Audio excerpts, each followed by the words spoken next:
ခုတလောလူမှုကွန်ရက်မှာခေတ်စားလာတဲ့ hippie ဆိုတဲ့လူဒန်းစားဆိုတာဘာလဲ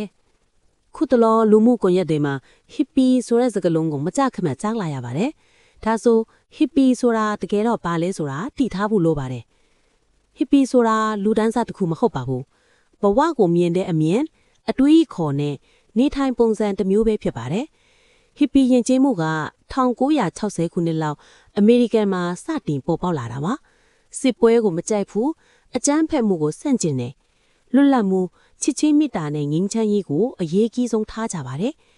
ဟစ်ပီဟာပစ္စည်းဥစ္စာငွေကြေးကိုအယမ်းမလိုက်စားဘူးတဘာဝနဲ့နီးနီးကပ်ကပ်နေထိုင်ကြတယ်အဝတ်အစားကလည်းလွတ်လပ်ပေါ်ပါပြီးအယောင်ဆုံးသပင်ရှည်ရှည်လဲပင်ကျိုးတွေဝတ်ကြတာများပါတယ်ဒီနေ့ခေတ်လူမှုကွန်ရက်တွေမှာဟစ်ပီလို့ခေါ်ကြတာက